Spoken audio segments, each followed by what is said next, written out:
It's very nice to be here. Thank you for the opportunity. My name is Gershwin Isaac, and I am 20 years old this year. I'm studying in International Medical University.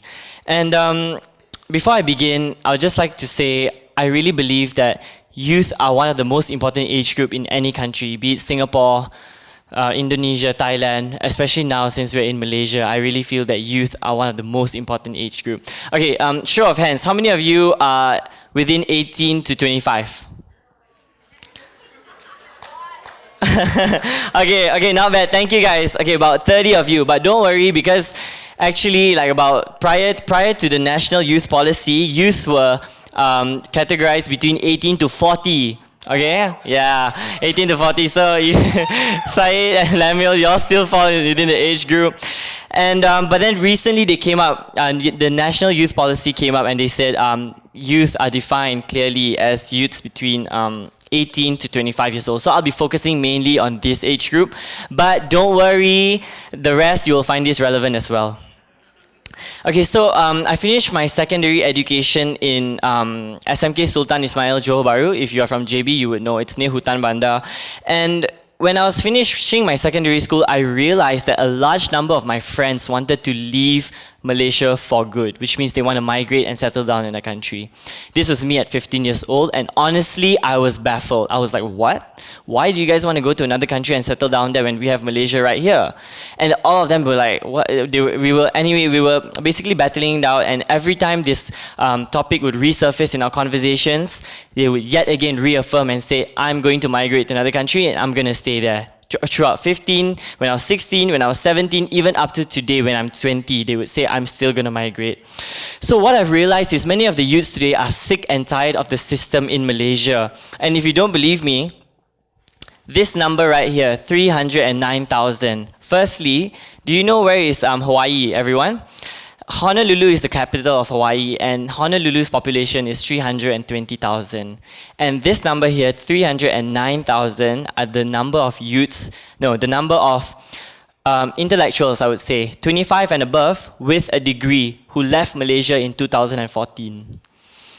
So, if you see the statistics right here, 2 out of 10 Malaysians leave the country to migrate somewhere else. And this statistics is twice the number of any other country in the world, which means there are so many of us leaving the country, and those with a degree, those who finish tertiary education, they are leaving the country. Now, first of all, I asked myself why. I asked myself, why was I confused and shocked by the decision of my friends? I was thinking like, why? They can leave, but I'm still shocked. I'm still confused. Why do they want to leave? And then I did a deeper soul searching, and I realized that the bigger question here was, why did I want to stay? This was something that has been bothering me for about like 5 years. I was like, why do I want to stay in Malaysia? So moving on, my mom, she's a really strong, confident woman. She's here in the crowd. Mommy, wave your hands. Yeah, she's from Sabah. She's from, she lives 1.5 hours away from the capital, Kota Kinabalu, and she lives in the small town. It's called Membakut. She's a really farm girl, so if you need a farmer, she's the one to call. You need anyone, yeah. Anyway, so, although my mom moved to Johor Bahru 30 years ago, she always brought my sister and I back to her village every year, and sometimes twice a year, and on long school breaks, we would stay for at least a month. Okay, so living in my mom's village, right, we would subconsciously experience, like we would get a change of perspective because of living in these kind of conditions, okay? It's not like JB, it's not like KL, it's something totally different. I want you guys to imagine living in a place with no proper roads, no proper infrastructure, and no proper medical attention. Now, in this map, this is my mom's house. Wooden, really cool though, very cold as well. Okay, in this map, you would see it takes 1 hour and 40 minutes to travel from KK up there, all the way down to Membakut, which is my mom's village. It's 1 hour and 40 minutes driving. And we used to go to this other town, Suk. Okay, I have no idea who named that town. But anyways, it takes 2.5 hours to drive down all the way to Suk. And can you imagine if a patient is critical, how long it would take them to drive all the way to the general hospital in KK? And you know what? In Sabah, they don't have highways, so it's just a two-way street, going and coming back. I would involve myself in a lot of local outreach trips, and one in particular that really caught me was Kapit in Sarawak. You would need a 3-hour boat ride from Cebu town all the way to Kapit, and it was the only means of transport, unless you have a helicopter and you're that rich. And where we lived in, we would shower in rivers because it was the cleanest source of water, and electricity would only be available from 6 p.m. in the evening to 6 a.m. the next day, and then it would be shut off for the rest of the day.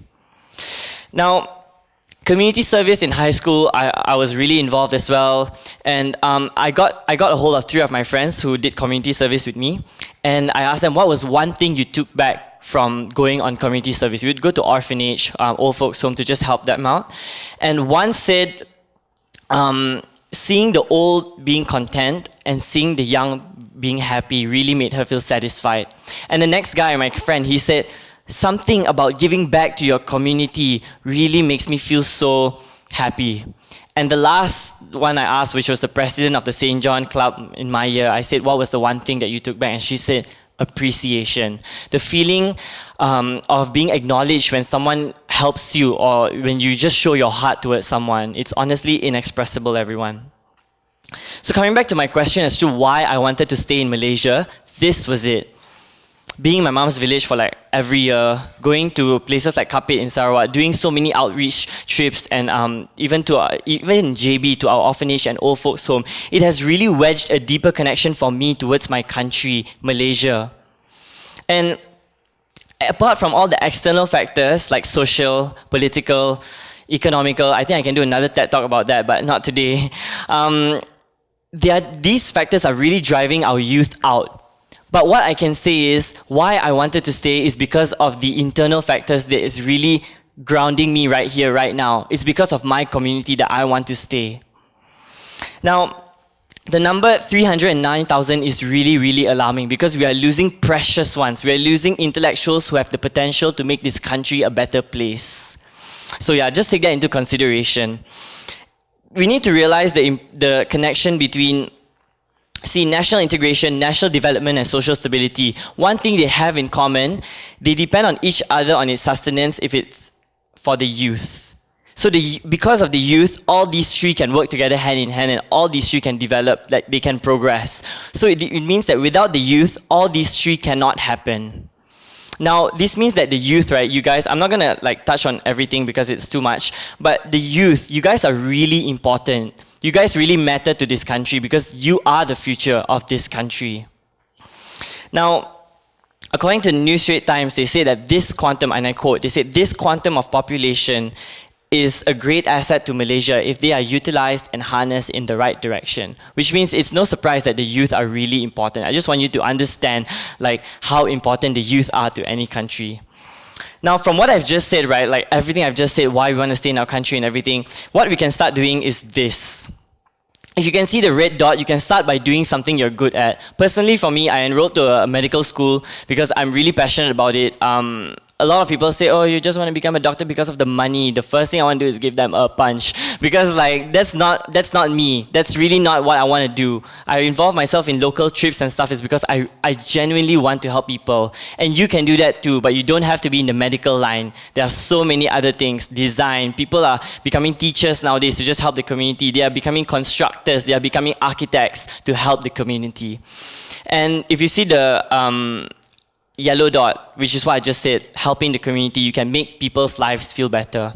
And if you see the blue dot, it was what my president of the St. John Club said, you in all of this that you do, you feel appreciated in the end.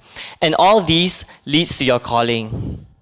Now, the word your calling is a very big word, but if you find this relatable, and if you find that you can relate to what I've just said here today, you too can find your calling and you too can find your purpose. You just need a little bit more time.